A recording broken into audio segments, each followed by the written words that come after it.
जब राम जी थे साधारण व्यक्ति जैसा कार्य किए है ना, तो साधारण व्यक्ति जैसा उनको वापस भी जाना था। तो यमराज जी राम जी से मिलने के लिए अपॉइंटमेंट लेना चाह रहे थे, राम जी से मिलना चाहते थे। यमराज जी और काल ये कहने के लिए अब आपका समय हो चुका है, वापस अपने धाम वापस लौट जाओ। किससे कहने के लिए? राम जी से, है ना। तो यमराज जी और काल राम जी से मिलने आते हैं, और जब भी मिलने आते हैं तो हनुमान जी उनको मिलने नहीं देते।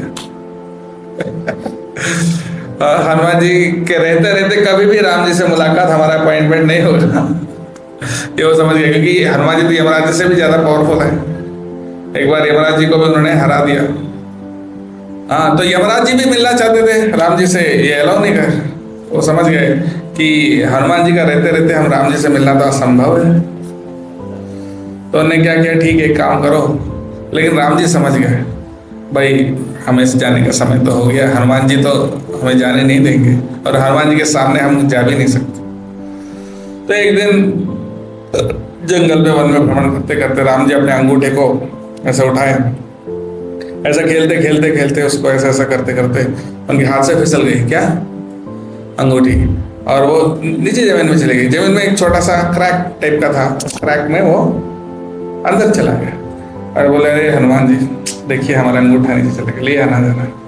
हनुमान जी गए, और वो क्रैक तो बहुत गहरा था, और जितना वो अंदर जाते वो अंगूठा और उतना अंदर जाता, और ऐसा अंदर जाते जाते जाते पूरा पाताल लोक तक चला गया वो अंगूठा।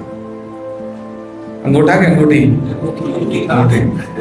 हाँ, तो अंगूठी पाताल लोक तक चली गई। तो वहां गए, और वहां नाग देवता थे। नाग देवता से बोले कि भाई राम जी का अंगूठा यहाँ गिरा, अंगूठी, तो बताइए कहाँ। देखिए ऊपर से बहुत कुछ गिरते रहता है, तो जो भी गिरता है वो हम रूम में रखते हैं। तो अब देखिए वहां मिला। तो एक रूम में सारे अंगूठे थे। उसने देखा राम जी का अंगूठी मिला, उसको लेकर वापस आए।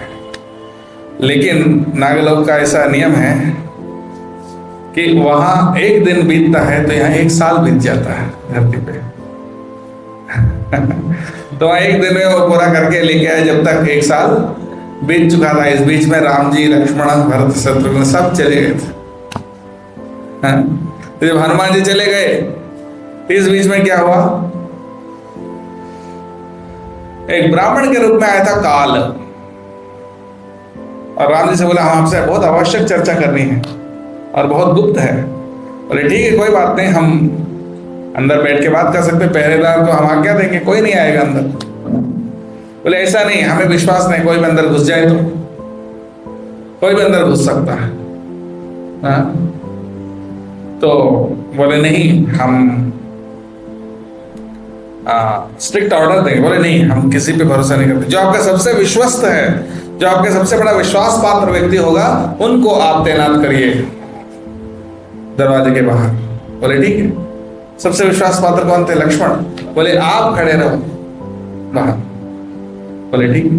लक्ष्मण जी बाहर खड़े थे, किसी को अंदर मत आने देना। फिर भी वो बोला कि भाई फिर भी हमको डाउट है, आप ये आदेश दीजिए अगर कोई भी अंदर आता है तो उसको मृत्यु दंड दीजिए। बोले ठीक है, कोई भी अंदर आते हैं हमको मृत्यु दंड दीजिए, घोषणा कर दिया राम जी ने। और लक्ष्मण जी को बोले ठीक है बाहर खड़े रहो। हनुमान जी तो जा चुके थे, पाताल नहीं थे उस समय पर।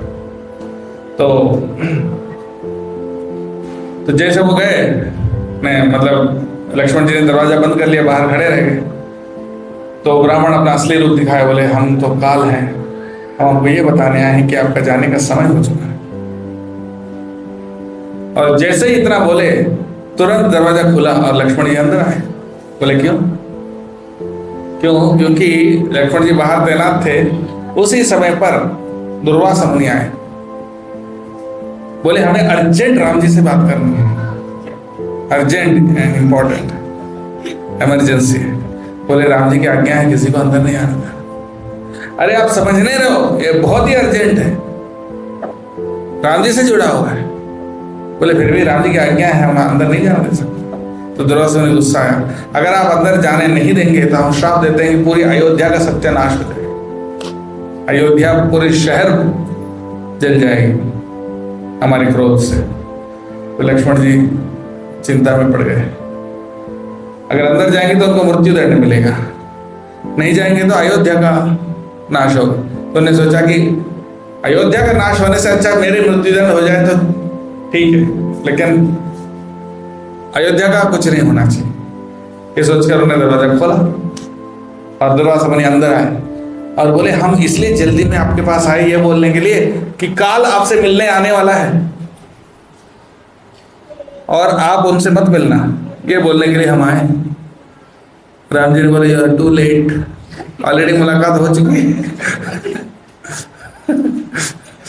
हाँ, तो लेकिन वचन के मुताबिक उनको मृत्युदंड देना था लक्ष्मण जी। उनका सबसे प्रिय भाई लक्ष्मण को कैसे मृत्युदंड देते। राम जी चिंता में डूब गए, दुखी हो गए। लक्ष्मण जी समझ गए, भैया आप चिंता मत करो, आपको कष्ट देंगे ही नहीं, हम खुद ही जा रहे हैं। तो वो खुद ही चले गए सरयू नदी में, और सरयू नदी में उन्होंने उसी में समा गए। और उनका दुख से, उनका जाने के दुख से राम जी बोले, मैं भी जा रहा हूं, भरत जी आप राज करो। भरत जी बोले, आपके बिना हम कैसे करें, एक बार 14 साल कर दिए, वो पता नहीं हम कैसे गुजार दिए, लेकिन अब एक क्षण भी हमसे नहीं हो पाएगा। बोले भरत जी ने कहा, शत्रुघ्न तुम देख लो। बोले आपके बिना हम कैसे रह सकते, हम भी जा रहे हैं। तो फिर राम जी ने क्या किया, लव और कुश को राज्याभिषेक कर दिया। हाँ, और फिर भरत और शत्रुघ्न के साथ तीनों ही अपने सरयू नदी में चले गए। और जैसे वो चले गए, इमीडिएटली वो लक्ष्मण जी अनंत शेष बन गए, राम जी नारायण और भरत शत्रुघ्न शंख चक्र बन गए, और ऐसे वैकुंठ चले गए। तो ये इस तरह से, और जब तक हनुमान जी आए वापस पाताल लोक से, तब सब ये सब घटना घट चुका था। और हनुमान जी बहुत दुखी हो गए, राम जी हमको अकेले छोड़ के चले गए, हमें बताए भी नहीं, हमें पता भी नहीं चला। हाँ, इतने दुखी हो गए।